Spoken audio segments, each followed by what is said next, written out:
al-nazi'at, those who perform their duties vigorously. With the name of Allah, the most gracious, the ever merciful.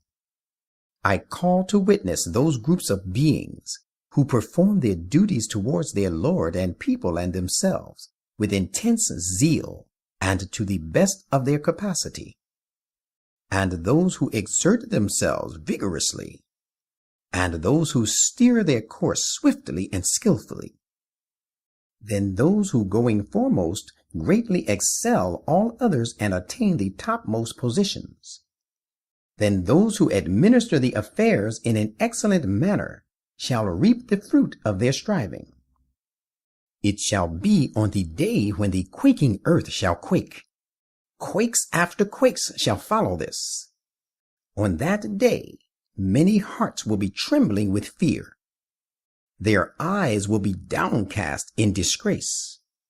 These are the people who say, "Shall we really be restored to our former state after we are dead? Shall it be even when we are reduced to hollow bones?" And who say, "Then such a resurrection shall indeed be fraught with loss." Let them say what they think. It will be no more than a single scary blast. And behold, after that, they will all be awakened and come out in the open. The story of Moses has reached you, when his Lord called out to him in the sacred valley of Tuwa, and directed him, "Go to Pharaoh, he has transgressed all limits, and say to him, would you like to purify yourself, that I should guide you to your Lord so that you may stand in awe of him?" So Moses went to Pharaoh, and he showed him the great sign of the staff.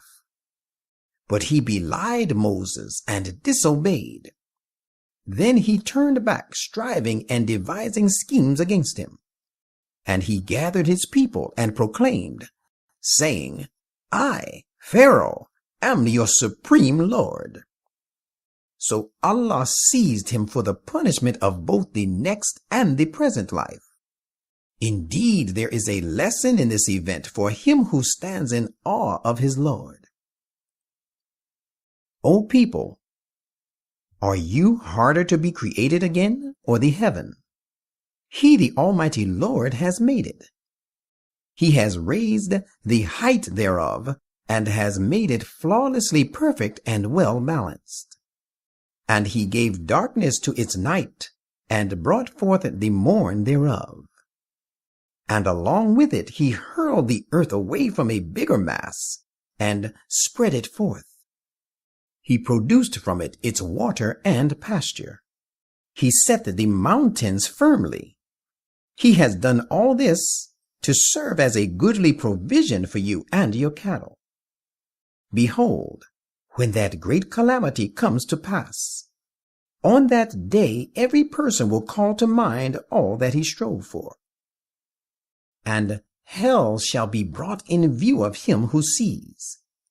Then as for the one who transgresses, and prefers the present life to the hereafter, let him remember that the hell shall surely be his abode. But as for the one who fears to stand before his Lord, and restrains himself from evil desires, then garden of bliss shall surely be his permanent abode. The people ask you concerning the hour, saying, "When shall it come to pass?" Why do they ask this question? It is you who are its reminder, you being one of its signs. The ultimate end of it is decreed by your Lord. You are only a warner to one who fears it.